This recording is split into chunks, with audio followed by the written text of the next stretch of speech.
এই দেখুন কতটা নরম, কতটা সুন্দর হয়েছে।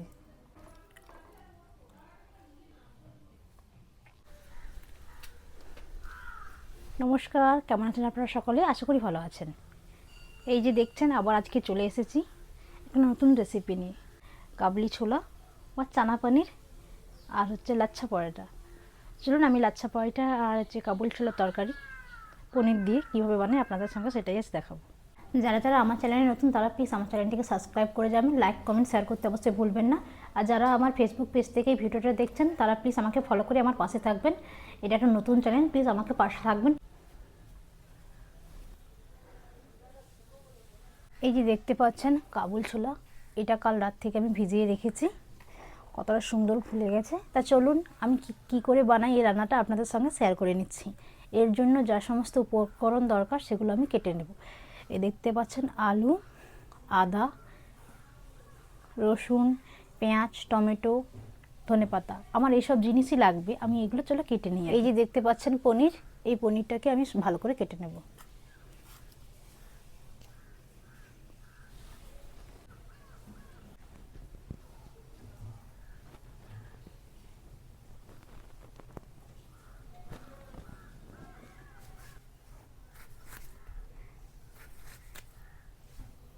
পনির রান্না করব কাবুল ছোলা দিয়ে। এই রান্না করার জন্য আমার যে সমস্ত মশলাগুলো দরকার সেগুলো আমি কুটে নিয়েছি, চলুন আপনারা একবার দেখে নিন।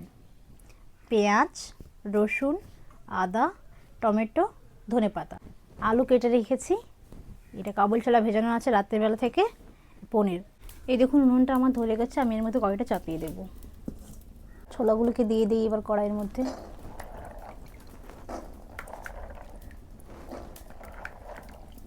ছোলাগুলোকে সেদ্ধ করার জন্য এর মধ্যে আমি জলটা দিয়ে দেব। হলুদ দিয়ে দেব, লবণ পরিমাণ মতো দিয়ে দেব। লাচ্ছা পরোটা বানানোর জন্য প্রথমে আমি এর মধ্যে পরিমাণ মতো ময়দা নিয়ে নেব। আমি 500 গ্রামই ময়দা নেব।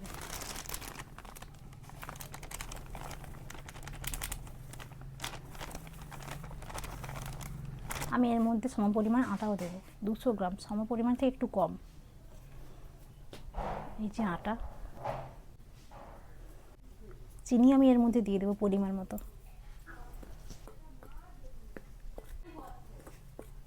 এই যে দেখছেন দুধ, এই দুধটা আমি এর মধ্যে দিয়ে দেব।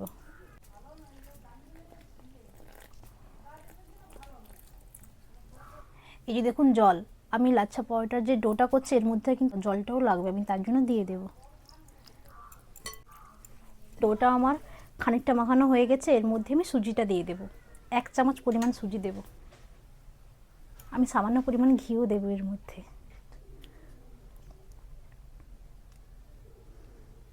এইবার এটাকে ভালোভাবে মাখিয়ে নিতে হবে।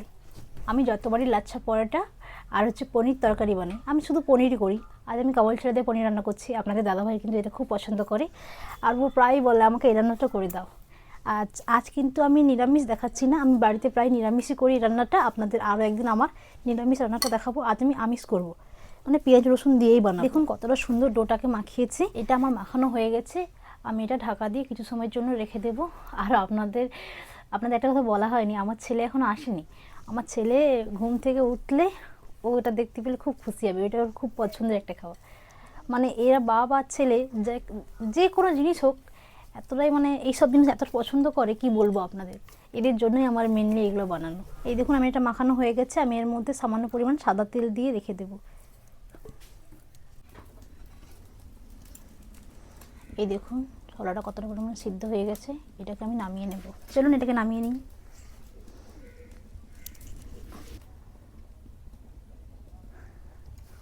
আমি প্রত্যেকবারই পনির যে কোনো সময় রান্না করলে আমি লবণ হলুদ দিয়েই রান্না করি, কিন্তু আমি কাবুল ছোলা বা চানা পনির রান্না করলে আমি কখনো এর মধ্যে লবণ হলুদ দিই না। আমি কড়াইতে এমনিই ভাজা করি। তেলটা গরম হয়ে গেছে, এর মধ্যে পনিরগুলো আমি দিয়ে দেব।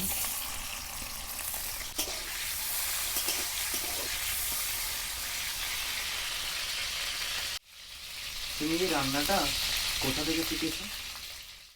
আমি এই রান্নাটা শিখেছি হচ্ছে আমাদের যে বাড়িতে অনুষ্ঠান হয়েছিল, অনুষ্ঠানে একদিন পূজারি রান্না করেছিল, আমি সেখান থেকে এই রান্নাটা দেখে দেখে শিখেছি। তো ও রান্নার মধ্যে আমি দুটো জিনিস দেইনি, আমার বাড়িতে নেই বলে আমি দেইনি, আপনারা চাইলে দিতে পারেন। এক তো টক দই, আর আমি যে লাচ্ছা পরোটা বানানোর জন্য যে ডোটা মাখিয়েছি ওর মধ্যে সামান্য পরিমাণ ইস্ট, এই দুটো জিনিস দিলে আপনাদের আরও খেতে ভালো লাগবে।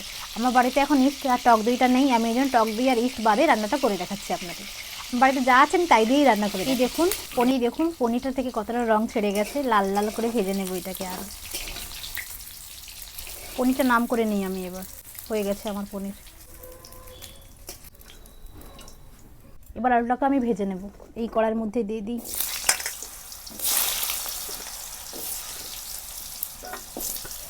তুমি এই কাবুল ছোলার জলে পনিরটা ফেললে কেন? আমি আগে লবণটা দিয়ে দিই আলুর মধ্যে, তারপর আমি বলছি। আপনাদের দাদাভাই কিন্তু একটা প্রশ্ন করেছে, এই প্রশ্নের উত্তরটা হলো, দেখুন আমি কিন্তু পনির যখন ভেজেছিলাম আমি লবণও দিইনি আর হলুদও দিইনি, আর আমি এই ছোলাটা যখন সেদ্ধ করি লবণ হলুদ দুটোই দিয়েছি। আর এই ছোলার জলটা কিন্তু আমি ফেলবো না, এই ছোলার জলটাই কিন্তু আমি তরকারির মধ্যে দেবো। তার মানে ওই জলের মধ্যে লবণের পরিমাণটা ঠিকঠাকই আছে। আর আমি আগে থেকে কোনো লবণ দেইনি পনিরিতে, এই জন্য পনিরটাকে গরম জলের মধ্যে দেওয়ার কারণ নরমও হবে, লবণও ঢুকবে, খেতে খুব সুন্দর হয়। আলুটা আমার লাল লাল করে ভাজা হয়ে গেছে, এই দেখুন কতটা সুন্দর ভাজা হয়েছে আলুটা। এটাকে আমি এবার তুলে নেব।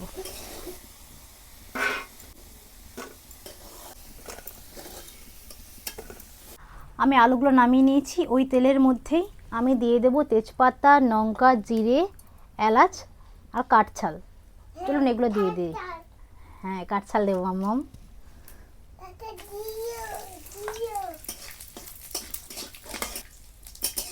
আমি রান্না করছি, আমার ছেলে এসে এখানে বলছে কাঠছাল এটা ওটা। আমি যখনই রান্না করি আমার ছেলে কিন্তু আমার কাছেই থাকে বেশিরভাগ সময়, মার কাছেও থাকে কিন্তু আমার কাছে চলে আসে, আমার কাছে বেশিরভাগ থাকতে বেশি ভালোবাসে। এই দেখুন মশলাটা কত সুন্দর ভাজা ভাজা হয়ে গেছে, এর মধ্যে আমি পেঁয়াজগুলো দিয়ে দেব।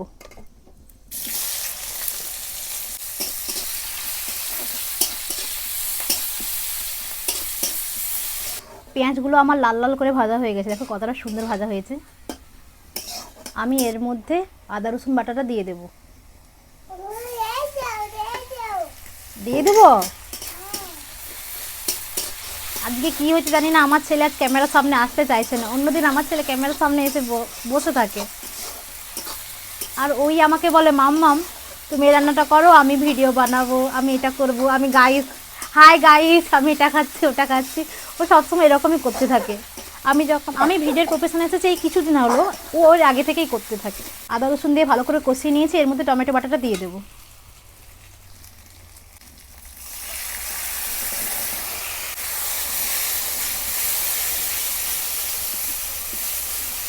তুমি তো রান্না ভালোই করতে জানো। আমি আগে কিছুই জানতাম না জানেন, আমি এখানে আসার পর আমি অনেক কিছু আমার শাশুড়ি থেকেও দেখেছি, আমার যা আমার আগে এসেছে ওর কাছ থেকেও দেখে দেখে শিখেছি। তারপর এখন অনেকটাই পেরে গেছি, ছেলের আবদার মেটাতে হবে না, মা হয়ে গেছি, বুঝতেই পারছে না মা হওয়া মানে কতটা দায়িত্বের ব্যাপার। ও যখনই যা খেতে চায় ও মাকে বলে ইপি খাবো, চাউমিন খাবো। আর বাচ্চা যে বলুন ইপি চাউমিন এগুলো তো ওদের খুবই পছন্দ। আমি কি করি জানেন, ও যখন ইপি চাউমিনে মানে বায়না করে, আমি সবজিগুলোকে ভালো করে দিয়ে আমি বাড়িতে আটার কিন্তু চাউমিন বানিয়ে রাখি, সেগুলো দিয়ে ওকে বানিয়ে দিই। দেখুন মশলাটা কত সুন্দর কষানো হয়ে গেছে। আমি এর মধ্যে লবণ আর সামান্য পরিমাণ হলুদ লঙ্কাটা দেবো এর মধ্যে। এবার হলুদ লঙ্কা সামান্য পরিমাণ লবণ দিয়ে দেবো। দিয়ে দেবো। আচ্ছা এটা ভালো করে কষানো হয়ে গেছে, আমি এর মধ্যে জলটা দিয়ে দেবো।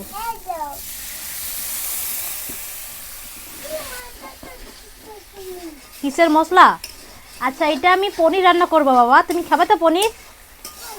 হ্যাঁ পনির রান্না করব। এই দেখুন মশলাটা থেকে কতটা সুন্দর তেল ছেড়ে গেছে, এর মধ্যে আমি আলুগুলোকে দিয়ে দেব। এই যে আলু দিয়ে দেবো। আচ্ছা দিয়ে দেবো।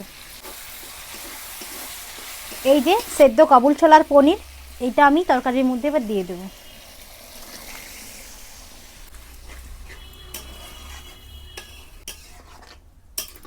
আমি এর মধ্যে কিন্তু সামান্য পরিমাণ জলও দেব। চলুন আমি লঙ্কা কয়েকটা চিড়ে নিই, দিয়ে দেবো।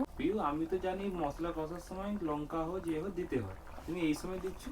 আমার না এরকম লঙ্কা তরকারি শেষে হালকা করে এরকম কাঠ লাগে বা চেরা চেরা করে নিয়ে আমি তরকারির মধ্যে লঙ্কাগুলো দিয়ে দিই। গাছ থেকে এক্ষুনি লঙ্কাগুলো তুলে এনেছি, এই লঙ্কা দিয়ে খেতে কিন্তু আমার খুব সুন্দর লাগে। আর পরোটার সঙ্গে তো কোনো কথাই নেই, পরোটার সঙ্গে একটু ঝাল ঝাল লঙ্কা না হলে বা ভালো লাগে না। আর আপনারা চাইলে এটা যদি আপনারা আমি শেষে দিয়েছি, আপনারা চাইলে এটাকে প্রথমে দিয়ে দিতে পারেন যদি ঝাল বেশি খান। তো আমার পরিবারে আমার ছেলেও ঝাল বেশি খেতে পছন্দ করে, সকলে ঝালটা বেশিই খায়। এই দেখুন ঝোলটা কতটা সুন্দর ফুটতিছে, এর মধ্যে আমি ধনেপাতাটা দিয়ে দেবো। আমি কিন্তু পরিমাণ মতো চানা মশলাটাও দিয়ে দেবো এর মধ্যে।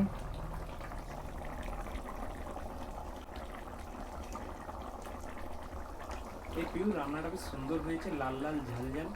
তুমি তো এরকমই খেতে পছন্দ করো, লাল লাল ঝাল ঝাল। আমি বলতে আমি নয়, আমার শ্বশুর, আপনাদের দাদাভাই, আমার দাদা, এরকম লাল লাল ঝাল ঝাল রান্না হলেই যেন ওদের খুব ভালো ভাত খাওয়া হয়, বা যে কোনো রুটি মুড়ি লুচি, এরকম লাল লাল ঝাল ঝাল তরকারি। বেশিরভাগ মাছ, আমাদের বাড়িতে যখন মাছ রান্না হবে তখন লাল লাল ঝাল ঝাল করে মাছ রান্না করতেই হবে। আর সকলে ঝালের পরিমাণটা একটু বেশিই খায়। হ্যাঁ, রান্না করতেছি তো, আমার ছেলেকে খুব খিদে পেয়ে গেছে, এই জন্য তখন থেকে তাড়া দিচ্ছে, মা রান্না করো রান্না করো। দেখতে পাচ্ছেন তো, দেখুন আমার রান্নাটা কিন্তু কড়ার মধ্যে হচ্ছে। হয়ে যাক বাবা, তোমাকে খেতে আগে দিয়ে দেবো, হয়ে যাক রান্নাটা। এবার চলুন কাসুরি মেথিটা দিয়ে দিই। এই যে কাসুরি মেথি, এটাকে একটু হাতে দিব বাবা, এটাকে একটু হাতে ভালো করে ডলে নেবেন, এরপর এটাকে দিয়ে দেবেন। এই দেখুন কতটা সুন্দর গ্রেভি গ্রেভি হয়ে গেছে, আমি এটাকে এবার নামিয়ে নেব। চলুন এটাকে নামিয়ে নিই, হয়ে গেছে আমার রান্না।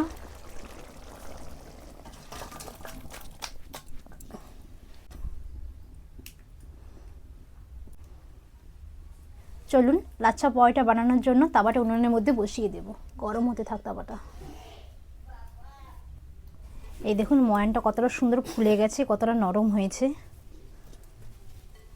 এটাকে আর একবার আমি ভালো করে দাবাই করে নেব। আমার ময়দাটাকে ভালো করে দাবা হয়ে গেছে, আমি এবার লেচিগুলো কেটে নেব।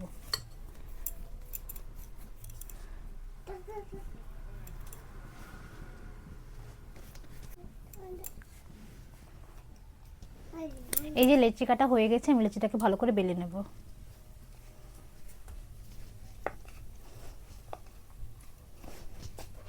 পাতলা করে বেলে নেব আমি। এই দেখুন আমি পাতলা করে ভালো করে বেলে নিয়েছি। এর উপরে আমি সামান্য পরিমাণ ময়দা গুঁড়ি দেব। এবারে ছুরি দিয়ে আমি ছোট ছোট করে কাট করে নেব।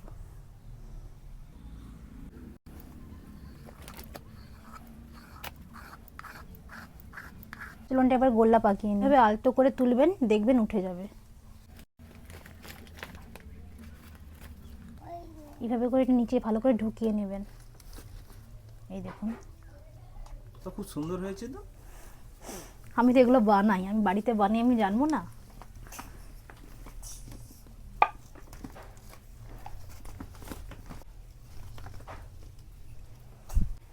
এই দেখুন আমার বেলা হয়ে গেছে, আমি এটাকে তুলে নিয়েছি। আপনাদের তো একটা লাচ্ছা পরোটা কীরকম মানে ময়দাতে করে দেখেছি, এবার একটা আপনাদের তেলে বা আপনারা ঘি যেটাতে পারেন সেটাতে করবেন, আমি তেলে বানাবো।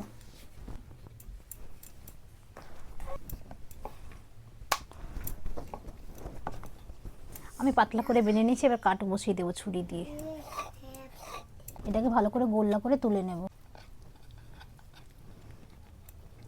এই দেখুন এটাকে আমি এবার গোল্লা করে নেব।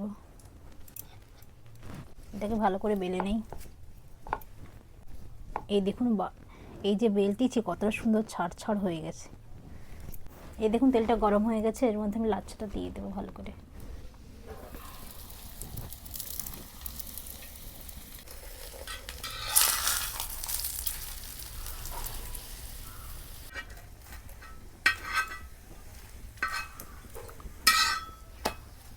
এই দেখুন কতটা সুন্দর পাপড়িগুলো একদম ছিঁড়ে ছিঁড়ে আসছে। এই দেখুন কতটা সুন্দর পাপড়িগুলো, প্রত্যেকটা পাপড়ি এরকমভাবে ছাড়বে। দেখুন ভেতরটাও কত সুন্দর ভাজা হয়ে গেছে। তুলে নিই।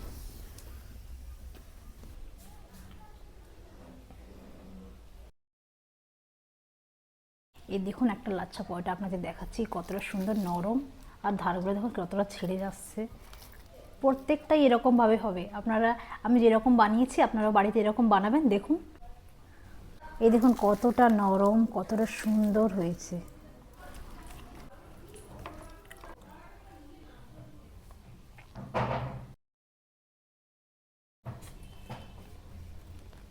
আপনারা একবার এভাবে বাড়িতে বানিয়ে খাবেন, দেখবেন খুব ভালো লাগে।